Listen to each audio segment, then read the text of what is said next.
Maureen Duran is a histologist and co-owner of Saffron Scientific Histology Services. Prior to working at SSHS, Maureen worked at SIUC School of Medicine as the director of the Histology Center for 32 years.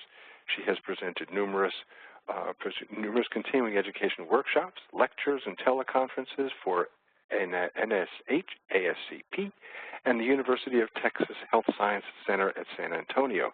She is currently president of the Illinois Society for Histotechnologists. Maureen is a member of the NSH Health and Safety Committee and served as committee chair from 1996 to 2016. She received the Histotechnologist of the Year Award from the Illinois Society for Histotechnologists and was the recipient of the J.B. McCormick Award for NSH. So it is a real pleasure. You're really going to get a lot out of today's presentation. I will turn this over to you, Maureen. Oh, thank you. Good afternoon and welcome to our presentation on controlling chemical hazards.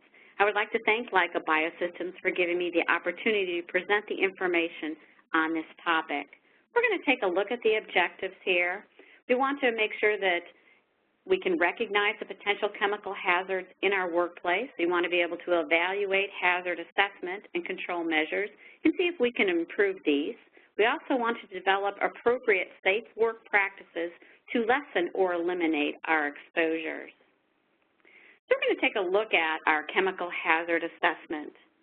So this is where we start with proper identification. Because chemicals can have many synonyms, we're going to refer to or list what we call the chemical abstract numbers, abbreviated CAS, to identify the proper chemical.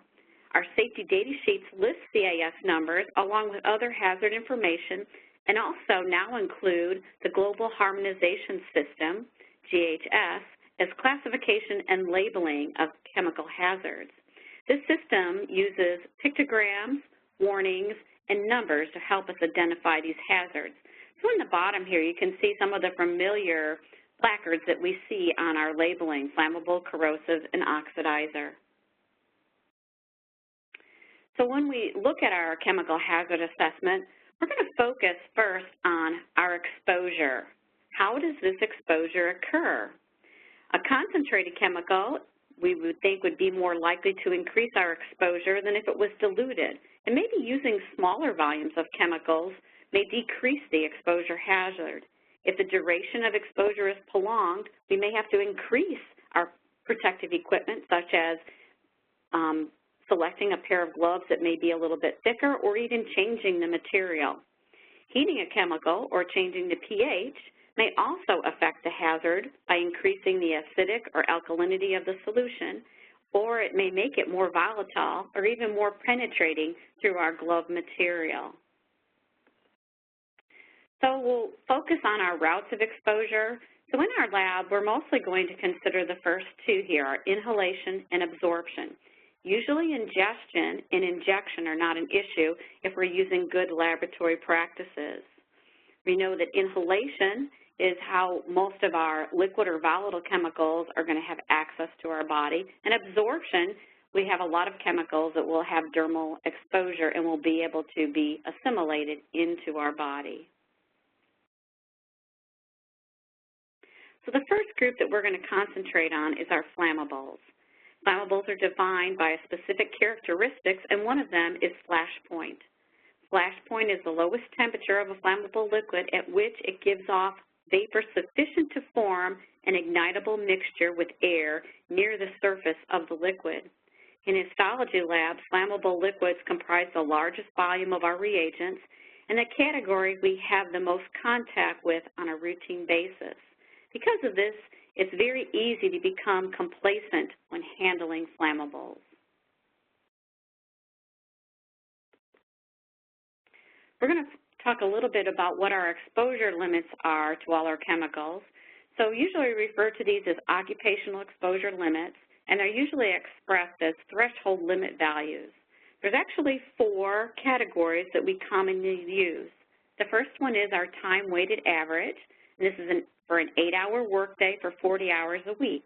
And the value here assumes that you can be exposed to this chemical at this level for 8 hours a day, 40 hours a week, all year, and not experience any adverse health effects. Of course, this does not include those people that may be hypersensitive to the chemical. The next one is our short-term exposure limit, sometimes abbreviated as our STEL. And this is a 15-minute exposure, and it should not be more than 4 times a day, and it can never exceed the time-weighted average. The other one that we're going to look at is our ceiling value, and this is a concentration that should never be exceeded at any time. The last one is our biological exposure indices, and this is sometimes abbreviated as our BEI, and this represents a concentration of chemicals in the body that correspond to exposure. So this measurement is a concentration of chemical markers in the human body, such as blood or urine, that indicate that we've been exposed.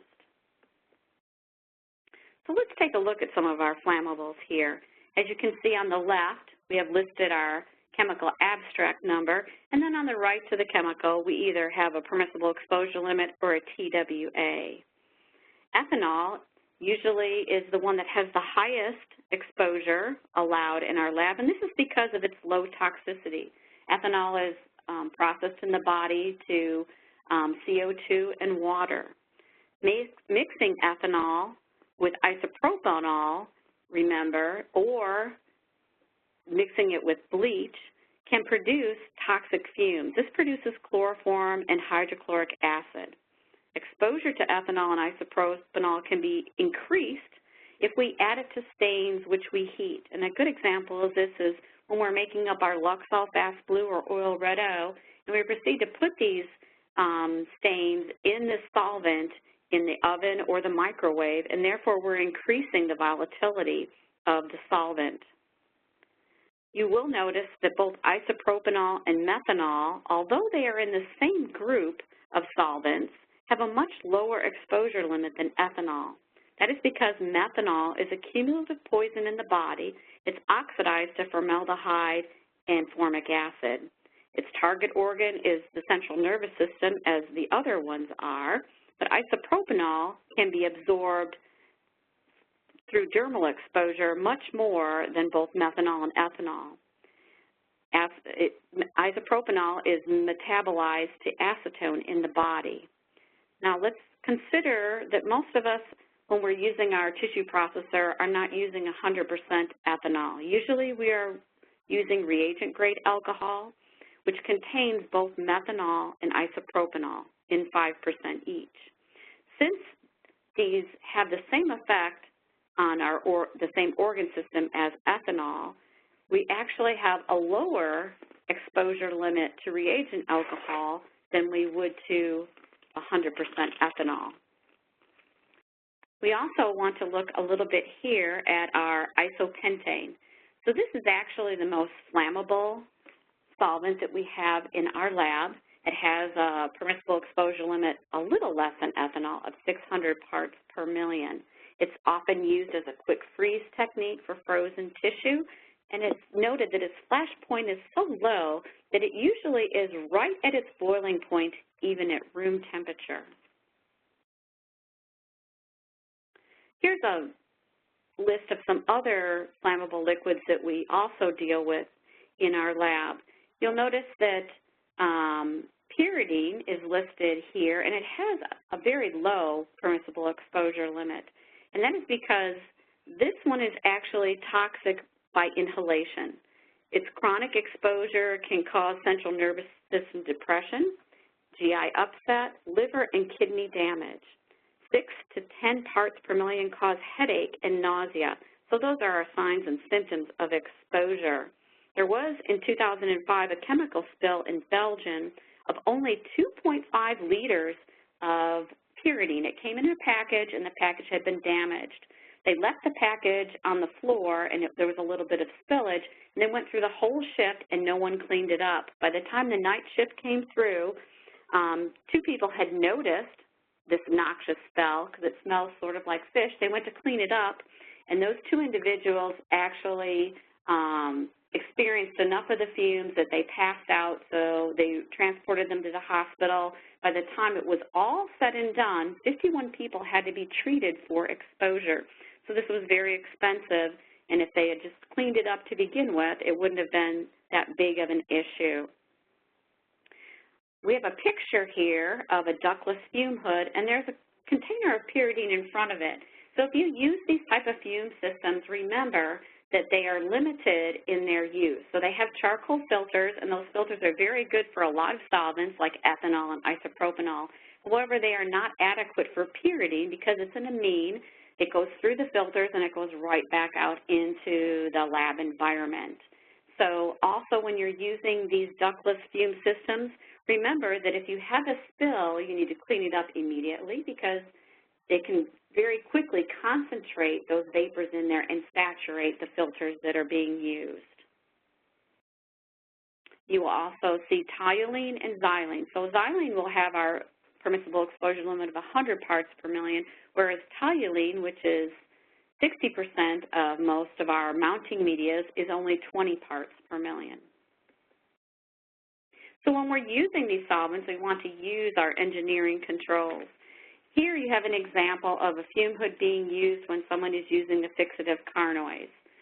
They have a large volume here, and unfortunately they have it too close to the edge. So we want to have it behind the sash. We want the sash lower than the chin. We want it 6 inches from the opening. We want to be concerned about the chemical mixtures. So in carnoys, the fixative, 60% of it is alcohol, 10% is acetic acid, and 30% is chloroform. So we want to remember chloroform is a group 2 possible carcinogen, and the odor threshold is the point where we would, if you can smell it, you're probably way over your permissible exposure limit. Ethanol increases the volatility of the formalin, or the chloroform, and the acetic acid, of course, makes it corrosive. Chloroform is metabolized to a toxic metabolite in our body called phosgene. Since the effect is on the same organ system, there is an additive result, and it lowers the permissible exposure limit even more. So if chloroform has a permissible exposure limit of 10 parts per million, because we've added volatility, it's going to be about half that. So let's look at our exposure control plans for flammables. Of course, we make our determination. And when we do this, you can't say I don't have any exposure because I'm always wearing protective gear. You do this determination as if there is no protective gear available, and what am I going to do to protect myself? So list the tasks that you could potentially be exposed to. And these are things like changing solutions in the stainers and the processors. There we have our ethanols and xylenes, and even our xylene substitutes.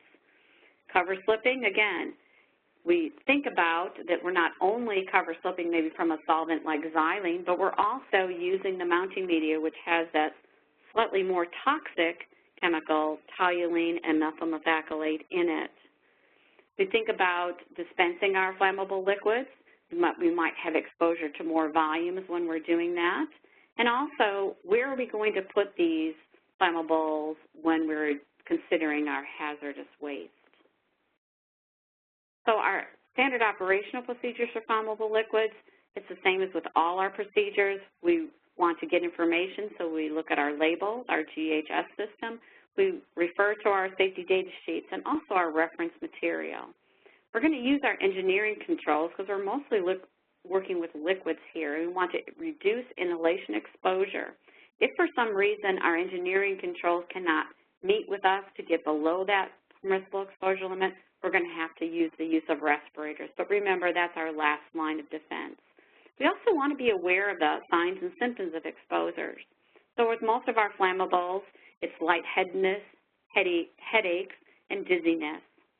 So again, we want to pick the appropriate personal protective equipment and review our proper storage and emergency response. So again, engineering controls, those are our first line of defense, and we use ventilation hoods.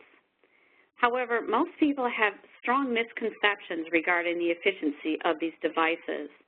The regulating agencies all agree that the face velocity is not a determining factor for safety in hoods.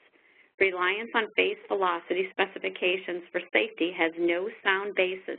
In fact, it is the internal vortex that develops hood performance and containment, not face velocity. Therefore, it is essential to have your hood performance tested. So remember that if we're using things that are heavier than air, like most of our solvents, as you can see in the picture down here, those vapors fall low, they can adjust the baffles in the back of your hood so it would take in more from a lower level and give you more of a containment when you're using those kind of solutions. And remember, the best safety device does not compensate for poor safety practices. Examples of good work practices when using a ventilation hood are listed here. As seen here, since most flammables are heavier than air, they want to place the solution 6 inches from the opening so it contains the fumes. And keep in mind that competing airflows can disrupt this containment. Someone walking behind you can create as much as 300 feet per minute of a competing airflow and can draw that chemical into your breathing zone.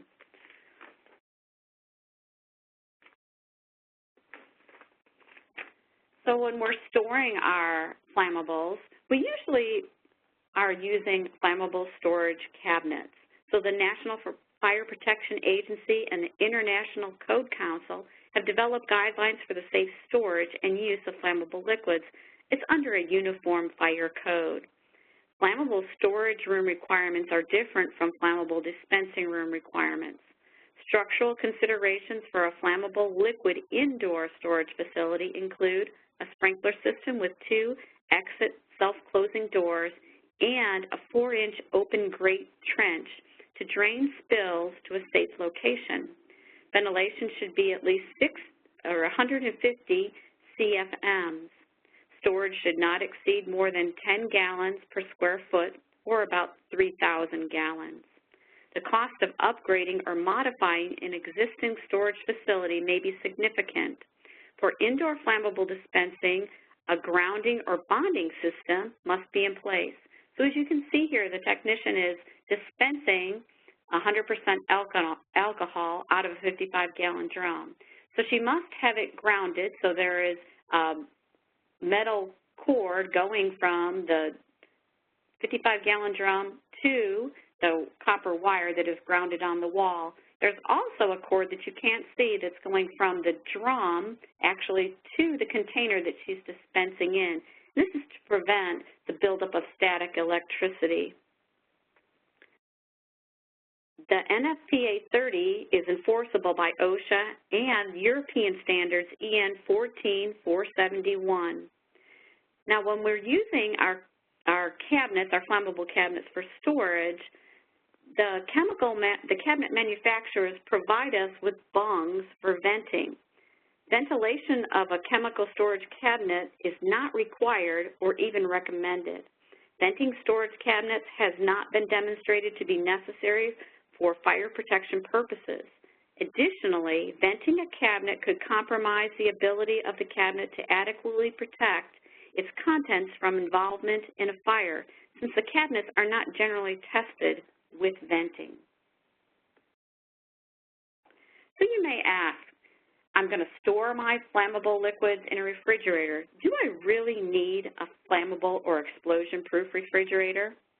Vapors from stored chemicals can come into contact with electrical sparks that occur in the normal operation of a regular refrigerator, and these are the defrost timer, the thermostat, switches, or the internal lighting unit. Once the vapor ignites, a powerful explosion can occur. Flammable storage refrigerators, like we see here, have no electrical sparking devices inside the cabinet. They're all located outside, and you can see all the electronics are on top of this refrigerator in a contained little box.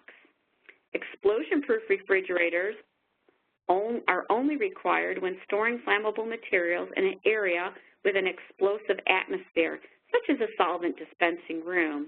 They require special hazard location wiring rather than a simple cord and plug-in connection. These are actually pictures from a histology lab here in the United States. This article was published in the Histologic, May 2003.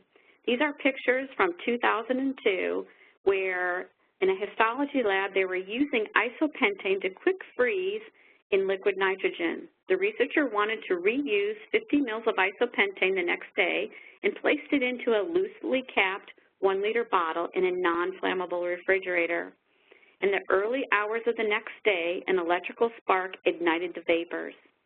The histology lab freezer door detached and was jettisoned 12 feet from the unit. As you can see, the damage was extensive. $165,000 does not include the facility cleanup, reconstruction, water damage to the floors below, loss of productivity, and data. Fortunately, this occurred when no personnel were in the facility, and all this was caused by shortening the time of the experiment the next day by 2 minutes and saving $2 worth of reagents. And this was not done by novice personnel. This same procedure had been done for many years by people that had worked in this lab for 15 and 20 years. So you might want to make sure that your non-rated refrigerator units are clearly marked as not approved for flammable liquids. We're going to take a look at corrosives. So we all know that corrosives are capable of irreversible alterations in living tissue and chemical action at the site of contact. We also know that their ability to corrode metals is evident. In these two pictures, you can see corrosives have been stored in metal environments where they have caused a lot of corrosion. Acids, we know, have a low pH, and they also have good warning properties. So when we come in contact with them at low levels, we'll experience itching. If it's more concentrated, we definitely will feel that burn very quickly. Whereas bases have a high pH. They feel slippery, they're more difficult to remove, and they have poor warning qualities. So they actually can also defat our skin as they burn, and sometimes you will get a much deeper burn before knowing that you've actually come in contact with a base. Facilities for quick drenching or flushing of the eyes and body for at least 15 minutes are required whenever the eyes or body of any person may be exposed to injurious corrosive materials.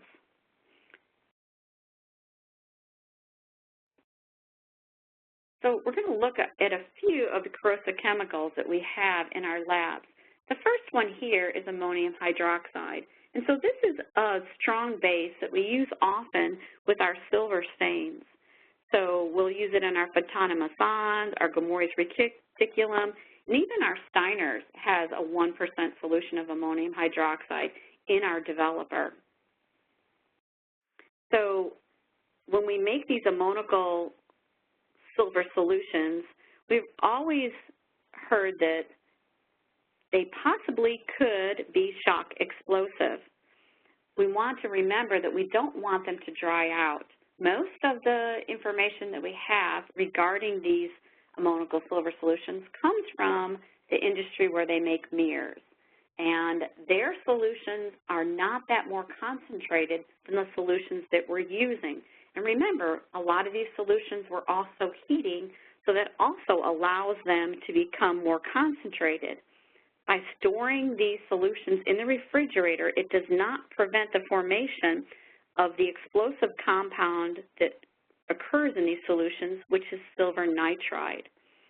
So just because you've never heard any stories of these things exploding in histology labs doesn't mean it has happened, and we have a good example of that by just thinking back to our explosion with our isopentane. Formic acid is something that has a fairly low permissible exposure limit of 5 parts per million. This is something that we use when we decal our bones, and it is also something that we use if we're going to inactivate some prions. So let's make sure that we're aware of where we store our formic acid.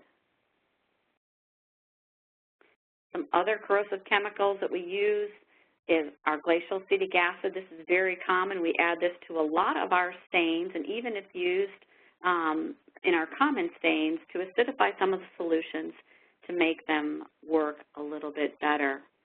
Oxalic acid is something we used in a melanin bleach method, and we do have a little information of this from industry. There was a study in Norway that found that workers who were exposed to oxalic acid solutions and vapors revealed an increased prevalence in the formation of urinary stones. Also, hydrochloric acid is volatile and can emit a corrosive mist upon contact with the air, so inhalation damage can be to the respiratory tract.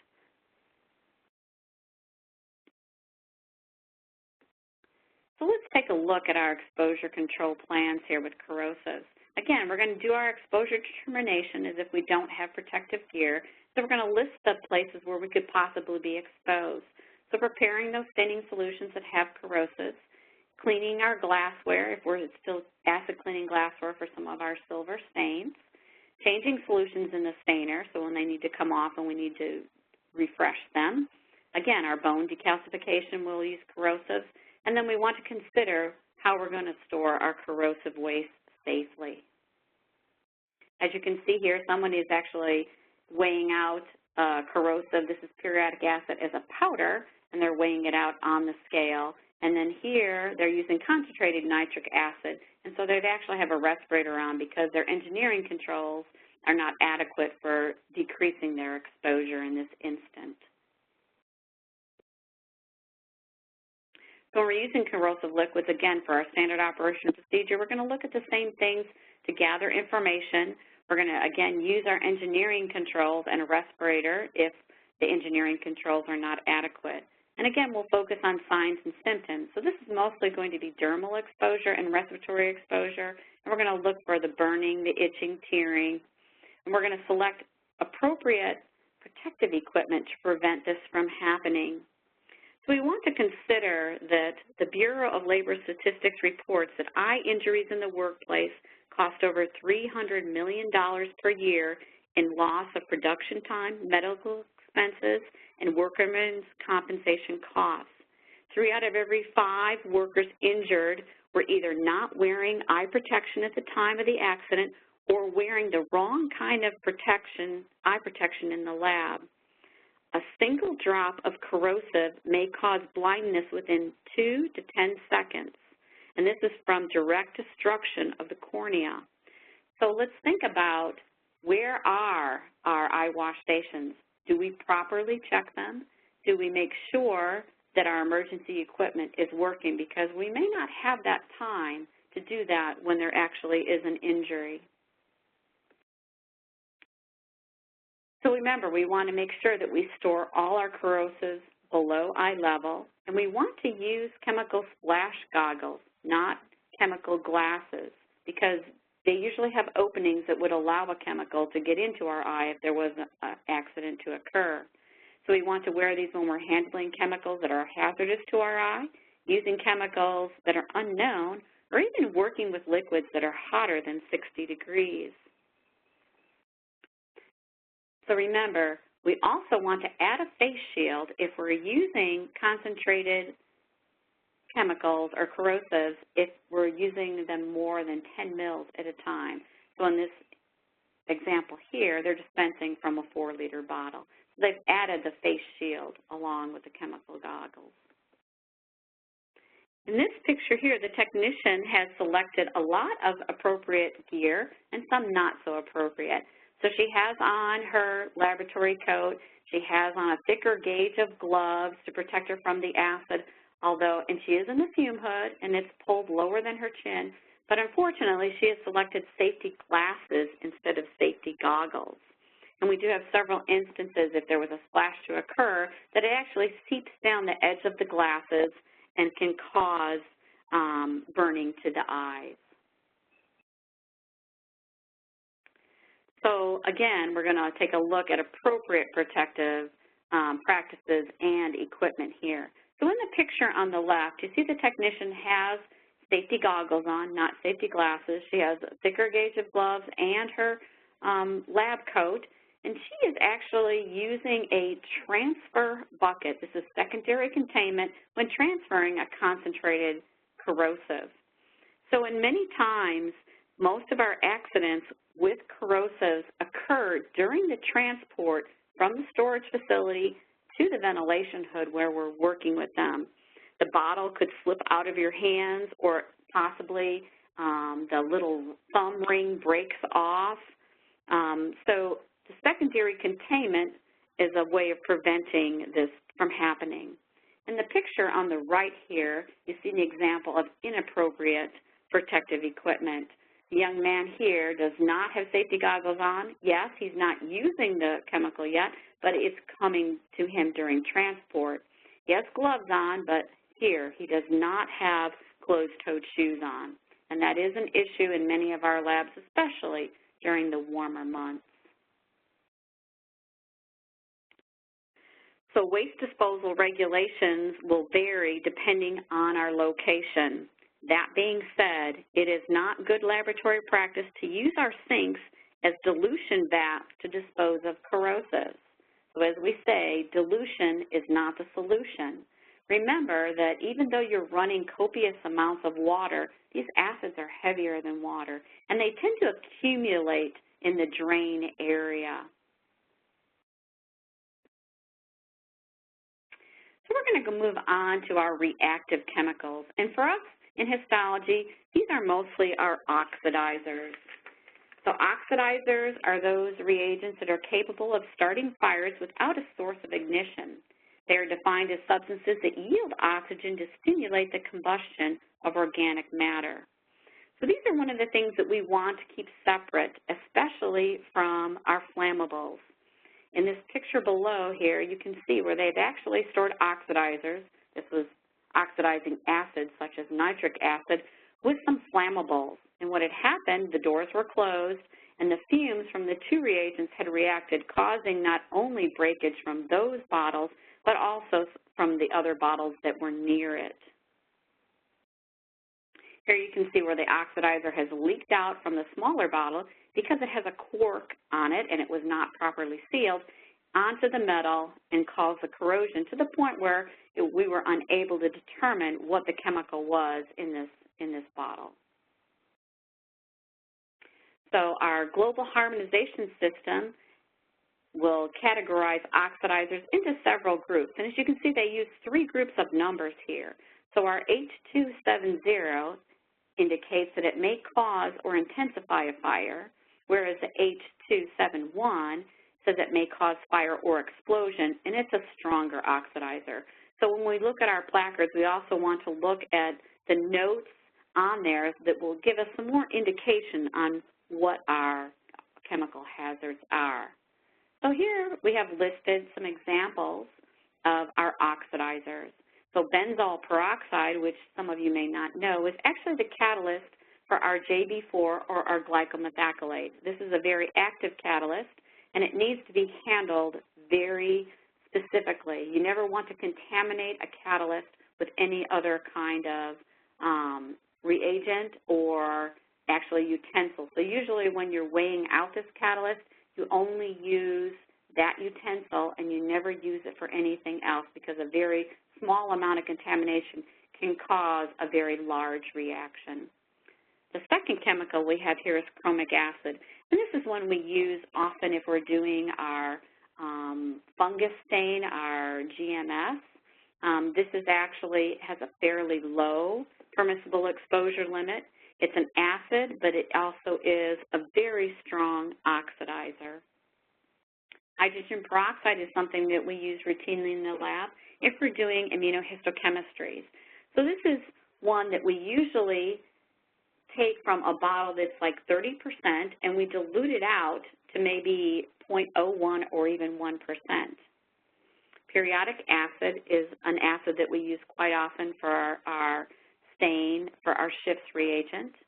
And then we have picric acid. So picric acid is something that we use sometimes in a fixative for Boone's or Zambonis, but it's also present in some of our special stains. So our Van Giesen stain actually has more picric acid in it than our Boone's does. Some other reactive chemicals that we have are potassium permanganate. This is one that we use for melanin bleach. And then we also have silver nitrate. This one is used in many of our silver stains, which we've talked about before. Urinal nitrate is one that's used in our Dieterles and also in a reticulum stain. So let's take a look at our exposure control plan for our oxidizers. Again, we want to make this determination on what tasks that we're going to do that's going to expose us to these. And so again, we'll look at our fixatives, our special stains, our immunohistochemistry, and again, our hazardous waste. And in this one particular, we want to be concerned with where we're going to dispose of these because they will react with some of our other reagents. So our standard operational procedure will include, again, determining what we can find out from our labels, our safety data sheets, and also for our reference material. Again, using our engineering control to reduce inhalation exposures. And what are our signs and symptoms of exposure? Because if we don't know what those are, how can we evaluate our workplace to see if we're properly containing these? Select our appropriate personal protective equipment. And again, what is our emergency response when we're handling these? So here in this picture you will see that they've separated out all their oxidizers. They do have them in secondary containment. They have them in something that's not reactive. It's a small wooden cabinet. And there's no combustible material, so there's no paper towels or lab paper or anything in with our oxidizers in this scenario here. So we're going to talk a little bit about our glove selection here. So when we think about gloves, we don't only want to think about thickness, and thickness is our gauge. We also want to think about our permeation rate and breakthrough time. So permeation rate is the diffusion of a chemical through the glove material, and the breakthrough time is the time it requires that chemical to get to the inside of the glove. Now remember, both permeation rate and breakthrough time can occur without any degradation of the glove. So if you do find some contamination on your glove, just because you don't feel it on the inside next to your skin, you still want to remove that glove and replace it and wash your hands too, because this may have occurred without your knowledge. Some of the chemicals we work with do have delayed reaction. And remember, there's no universal protective material. All of these materials will degrade. It's a matter of what time that it affords you protection. So remember our work practices, changing gloves if they're contaminated like we managed, and not to, once you put the glove on, to touch things that would cause you exposure, like your face, your nose, other things like that, and avoid contamination of equipment that other people might touch with their bare hands. So this is an example of silver nitrate. So we had talked about this as being an oxidizer. So in this first picture here, there's an example of someone weighing out their silver, possibly to do one of their silver stains. They have lab paper down, and they're in an enclosed balance enclosure here. And then they come back the next day, and you can see that every place where the silver nitrate had fallen off the scale, it is oxidized to this black precipitate. And remember, this is a corrosive, so it's not something that's just there and looks ugly. It is damaging if someone were to touch this. If you remember, when we make up our silver solutions, we put them in ammonium hydroxide, which makes that in that basic solution more penetrating to the skin.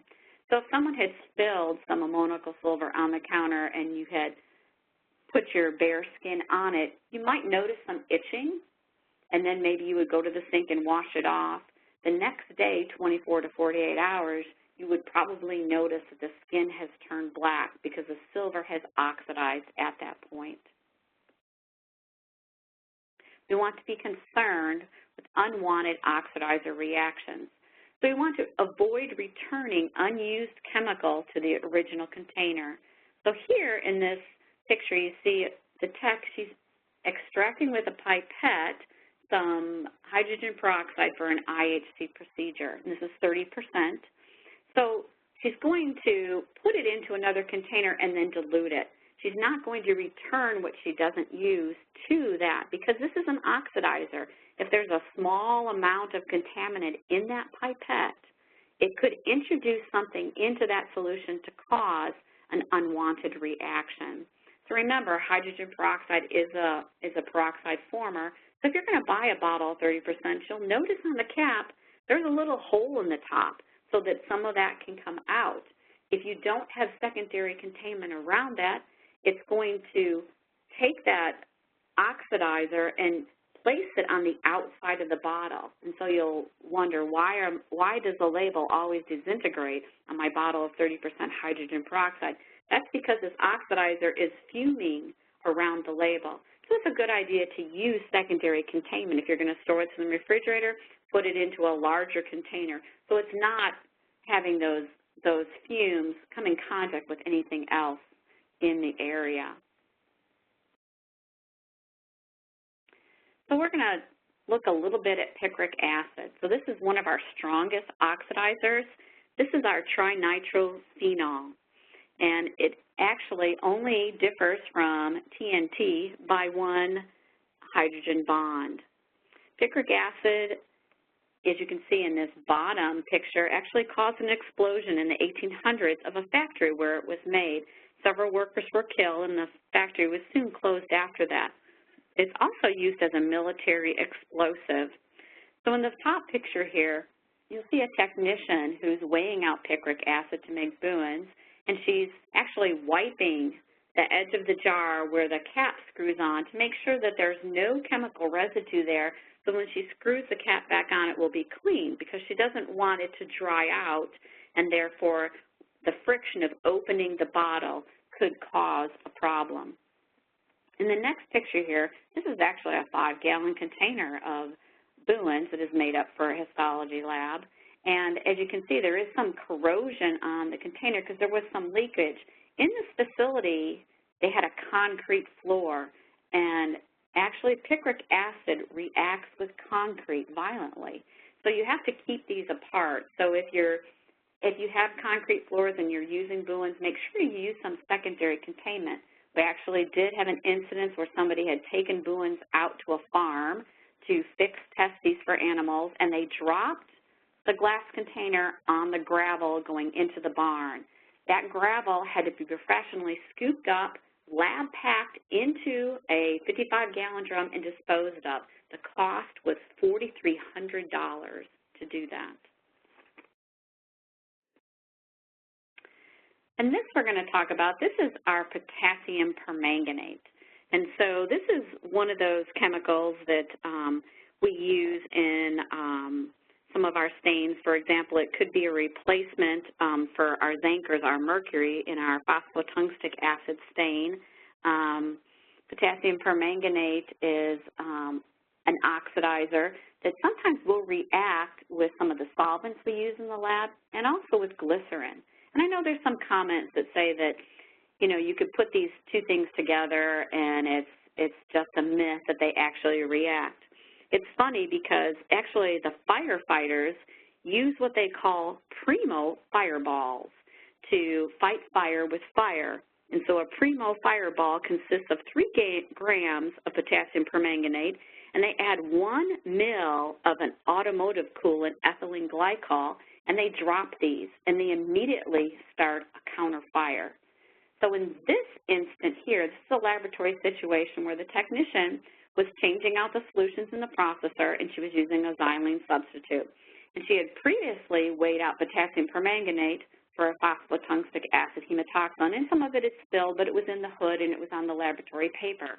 Well, she didn't realize when she was changing the solutions with her xylene substitute that also some of this substitute had come in contact on the paper. And it didn't do anything, so at the end of the day, they cleaned up, they wrapped up the paper, and they threw it into the trash can that you can see here on the edge.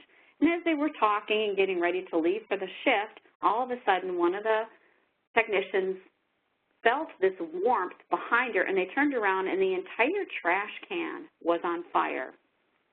And what had happened is the solutions had dried out a little bit and allowed them to come in contact, and therefore started the fire, with the potassium permanganate as being the oxidizer.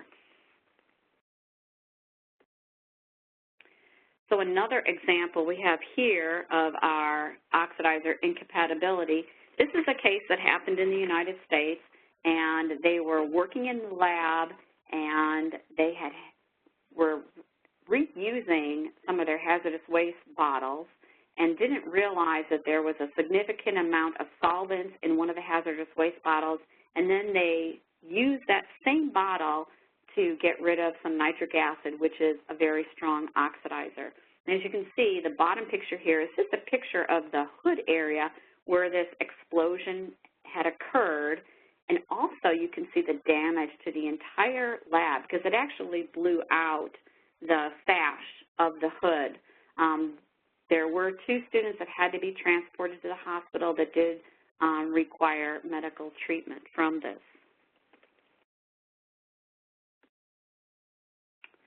So when we want to think about our emergency equipment when we're working with oxidizers, we want to remember that water may be the most effective way to contain an oxidizer fire. And you have to use copious amounts of water. So in the case with the potassium permanganate, they actually took the hose from the eye wash station on the sink and filled the entire trash can with water to douse the flames. The oxidizer and non-miscible flammable liquids, you may have to just evacuate and isolate the fire. Dry chemical and carbon dioxide extinguishers are really not effective for oxidizer fires. And so this is something you need to be aware of if you have these in the lab, that this is something you'll write into your standard operational procedures. And so remember that accidents and illness prevention is a responsibility shared by employees, managers, and the institution as a whole. And everyone needs to work together so that we can make a safer work environment.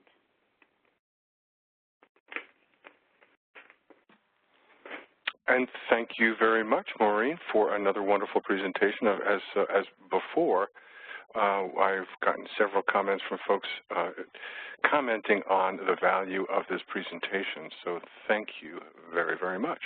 We do have some questions, so we'll go right to them. First is, do the barrels for disposal, which are 55-gallon drums, require a bond and ground? The barrels are heavy plastic or metal. The chemicals are held until the 4th barrel is full, and they are in a fireproof room. So do they require a bond and ground? They require a bound and ground if you're dispensing out of them. Now, if you're just pouring liquid in them, no. Okay, thank you.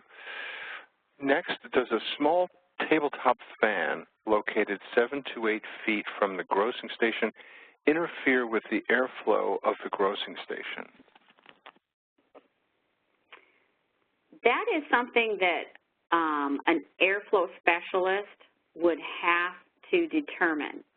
So they have complicated equipment that will actually figure out if that's actually competing enough with that grossing station to not have the fumes from the formaldehyde or whatever they're using to come back into the work environment. I mean, and that's difficult because the people that are working at the station may think it's better, but it actually may be not the best for everyone else that's working in the facility. Okay, good, thank you. And this next question, I'm not sure exactly what she means or if you can answer it, but the question is, what is the number for the splash goggles? I don't think she means the phone number. No, that's actually an ANSI number, and that comes from the regulation agency that says, and they do have, I'm looking for it here, they do have a number on what the splash goggles are rated, and she is correct. They do have a number, and I don't see it right now, but it's easily looked up actually on any of their websites. Okay, thank you. And you know I was kidding about the phone number. Yeah, I know. Next question. How do I know if I've experienced symptoms of xylene exposure? Well, as we talked about, with most of the solvents, our central nervous system is the target organ, and so symptoms usually are headache, dizziness, drowsiness, lethargy, and that being said, we can experience that on several days during the week, depending on what our workload is. What you want to look at is if these symptoms occur when you're exposed to higher volumes or tasks where you actually are changing out xylene, or when you have your most exposure. And the other key element is, are you the only one that's exhibiting these symptoms? So a marker to be concerned is if 2 or 3 of the lab personnel at the same time, if we change out the processor every Friday morning we all get a headache, we all feel these same kind of symptoms, that's an earmark that maybe we have an issue with exposure. Okay, thank you. Now, Christina says that the number for the gloves was actually in the PowerPoint. So what I can do is, well, let's take a second here and we'll go find that, because there may be some others interested as well. Do you remember what slide that might be on? Or I'll tell you what, I'll give you the ball back and you can just go and... Down by corrosives. So okay. Let me go back here. I think I can find.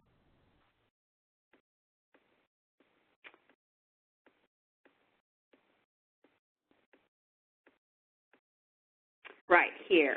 So this isn't a number. This is the standard, and this is where it tells you what the requirements are for those goggles. And so when you purchase a pair of goggles, it will make reference to this ANSI standard that they are compliant with it. Okay,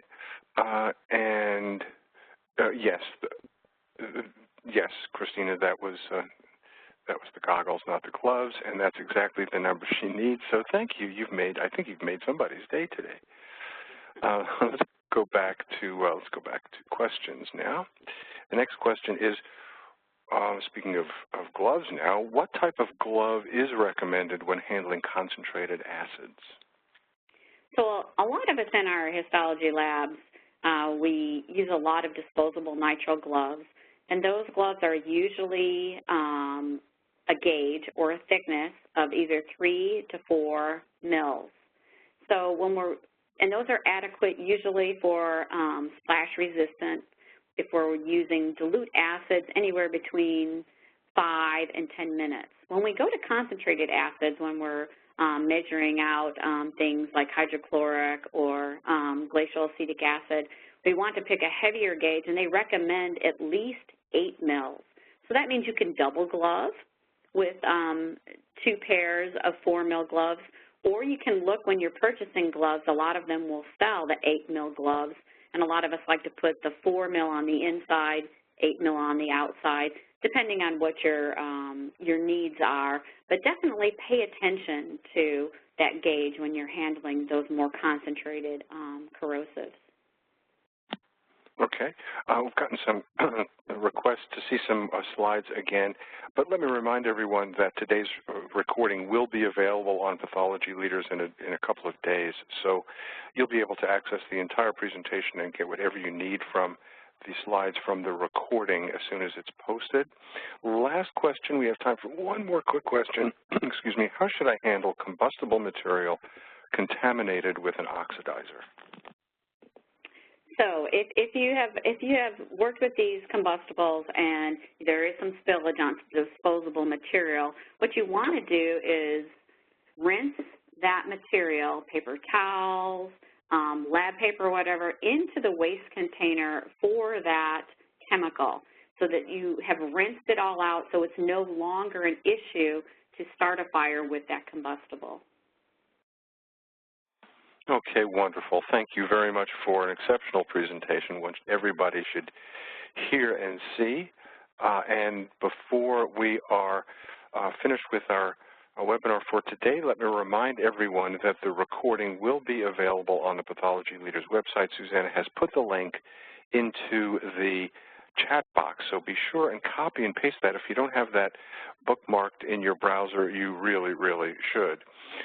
PACE credit will be available today, as will Florida Laboratory CE and certificates of attendance. And the way that will work is when you leave the session, you'll close the event window and you'll see the evaluation open in your browser. Now, if you've used a mobile device to join a phone or a tablet to join today's session, you will not land on the evaluation. However, an email will be sent to everyone who logged in, regardless of what device you used, and that email will contain the link to the evaluation. So if you have used a mobile device or if you've joined with a group, if you're the person who's logged in, forward that email to everyone in your group so that they can access their evaluations as well. Your certificates of attendance will be sent within a couple of days, as long as we receive your evaluations within a day or so after the live session. If you wait, it will take up to 2 weeks to receive your certificates of attendance. So do fill them out and send them in right away. If you have any other further questions, please send them to Eric Heilman at leicabiosystems.com. And I'd like to remind everyone here as well that our next session, our April session, is also presented by Maureen Duran, which we're looking forward to, Safety with Special Stains. And if you liked today's performance presentation, you'll love the April one as well. So we hope that you can join us. So a big thanks to you, Maureen, again, for a wonderful presentation and answers to all those questions. Thanks, Maureen. Thanks, Eric. And a big thanks to our friends at Leica Biosystems for sponsoring today's event as always. And a biggest thanks to all of you for joining us. We hope that you got a lot out of this today and look forward to having you with us again very soon. So for everyone at Leica Biosystems, we thank you for coming, and we'll see you again soon. Bye-bye, everyone, and thanks, Maureen. Wonderful, wonderful presentation. Thanks for having me. Bye-bye.